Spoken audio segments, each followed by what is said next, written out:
Meet Warren Blake. Not your typical new kid at school. When the local bully tries to shake him down for cash, thinking he's just some rich American transfer student, Warren has other plans in mind. Instead of caving to demands, he starts plotting something devious.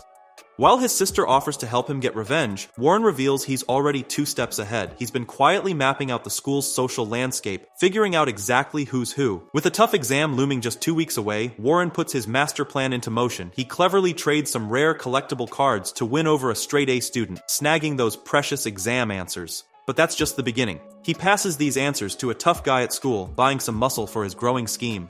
Knowing one strong arm isn't enough, Warren gets creative. He fakes an injury to sneak into the school infirmary, swipes some pills, and uses them to help the school athletes ace their fitness tests. Before you know it, he's built himself a small army. When they finally confront the bully and his gang, it's a complete takedown, with that burly kid delivering the finishing blow. But here's where things get really interesting. Warren's tactical approach isn't just smart thinking, it's in his DNA. Turns out, Warren is the son of Fred Blake, a major mafia boss. The whole family, Fred, his wife Maggie, daughter Belle, Warren, and even their dog Malavita, are actually on the run. They're not just moving for fun, they're fleeing from Don Lucchese's hitmen, who have a $2 million bounty on their heads. Why such a hefty price tag? Well, years ago, Fred turned Don Lucchese over to the police during a mob boss rivalry, landing him behind bars. Since then, Lucchese has been obsessed with revenge. Meanwhile, in Italy, a brutal mix-up unfolds when Rocco, a ruthless hitman, murders an innocent Italian family of 4, believing they're the Blakes. He sends the father's severed finger to the imprisoned Don Lucchese.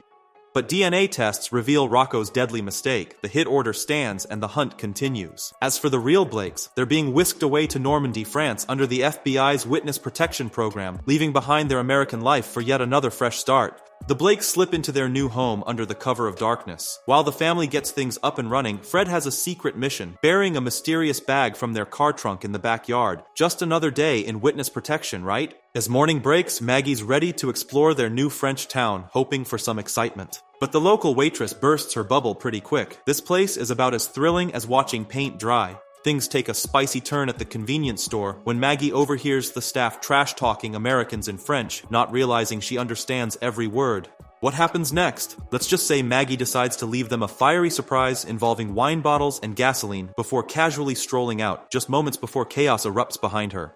Her day of making waves doesn't stop there. At lunch, she scandalizes the locals just by slurping her soda a bit too loudly. Seeking some peace, she drops by a church and strikes up a friendship with the priest, though who knows if that's part of a bigger plan. Meanwhile, the Blake kids are diving into their new school life. Warren's already putting his signature spin on handling bullies, mixing wit with a dash of attitude. But it's Belle who faces the real drama on her way home. When 4 guys in a car start following her, offering her a ride, she initially plays it smart and declines. But after getting lost in the unfamiliar streets, she reluctantly accepts their help. Big mistake. Instead of heading home, they take her to a secluded lake spot. When the ringleader starts getting handsy and making suggestive comments while messing with her dress straps, Belle shows them exactly what she's made of. Grabbing a tennis racket from their car, she teaches them a lesson they won't forget, especially their leader, who gets a solid whack. After schooling them about respecting women, Belle doesn't wait around for a ride. She just takes their car and drives herself home. Talk about turning the tables. Fred can't resist sneaking outside for a smoke, even though he knows better. Spotting FBI agents watching him from nearby, he retreats indoors and stumbles upon something interesting in the glass garden shed, an old but working typewriter.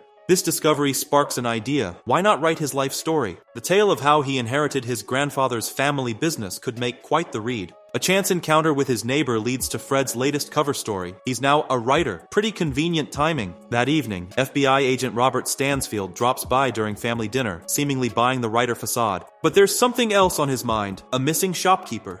Fred plays dumb, but we know better. Turns out that shopkeeper made the fatal mistake of passing off frozen seafood as fresh, and now he's keeping the garden shed company, if you catch my drift. Before leaving, Stansfield introduces Fred to his new guardians, FBI agents Dio and Mimo, watching from across the street. That night, Fred's dreams are haunted by a particular barbecue from years ago, the day Lucchese chose to make his move.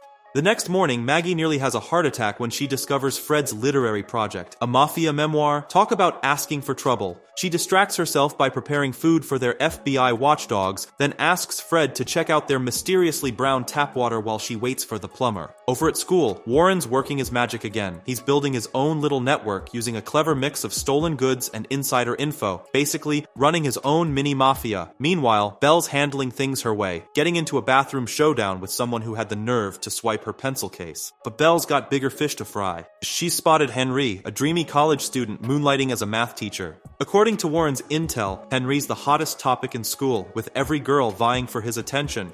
But Belle's got an edge. She's hatched a brilliant plan. After class, she makes her move, asking for private math lessons. And wouldn't you know it? He says yes. When the plumber shows up nearly an hour late with a bogus scheme to replace all the pipes, Fred's notorious temper makes an appearance.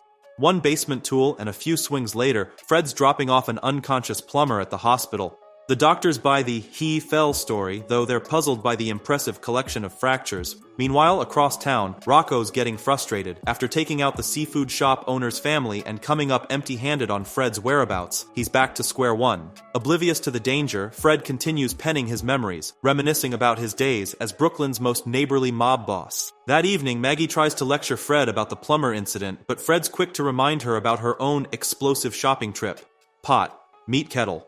When Stansfield suggests throwing a neighborhood barbecue to blend in, the Blakes aren't exactly jumping for joy. But hey, orders are orders. Belle's got love on her brain, prompting a mother-daughter chat about her handsome math teacher. While Maggie preaches caution, Belle's already dreaming up the perfect romantic scenario. She's not about to rush things. This girl's got a plan. Warren bursts in, armed with soda bottles and some street-smart advice. Forget the fancy French cooking, Mom. These neighbors want the full American experience. And boy, is he right. The whole neighborhood shows up, eager to sample the exotic American cuisine. Even their FBI watchdogs, Dio and Mimo, get to join the fun. But where's Fred? Belle finds him holed up in his garden shed writing cave, deep in self-reflection. Hours of documenting his life have led to some heavy realizations about his shortcomings as a father, but Belle won't hear any of it. To her, he's the world's best dad, mob boss baggage and all. Touched by his daughter's words, Fred finally joins the party, feeling a little lighter in his step. Talk about a family barbecue, FBI agents, curious neighbors, and a mobster-turned-memoirist. Just another day in the Blake household. Fred's blood starts to boil when the neighbors try teaching him, a seasoned BBQ master, how to start a fire. While he's mentally cycling through creative ways to teach them some manners, Stansfield's timely arrival saves the day. During their private chat, Stansfield drops a bombshell. Apparently, Fred's memoir has caught the attention of some very nervous people in Washington. Fred assures him it's just personal therapy, not destined for publishing. He can't resist adding a little dig, though, pointing out how his testimony against Lucchese has inspired other mobsters to follow suit, making the FBI's witness protection program look pretty good. Meanwhile, Belle's party mood deflates when Henry's no-show leaves her hanging, but the family's got bigger problems, like that suspicious brown water. Fred's visit to the mayor's office is a lesson in anger management. Faced with the mayor's useless response, he manages to leave without rearranging any furniture, though it's clearly a close call. Following a lead from a water company worker, Fred tracks down the source of the problem, a local fertilizer plant. When the factory owner proves to be both unhelpful and downright rude, Fred treats him to an impromptu road trip, dragged behind his car until the truth comes spilling out. After getting instructions about shutting down the troublesome turbine, Fred leaves the owner with his bike and a not-so-subtle warning. Back home, Fred finds Stansfield nose-deep in his manuscript. While the agent admits it's a compelling read, he can't help but scold Fred for writing it in the first place.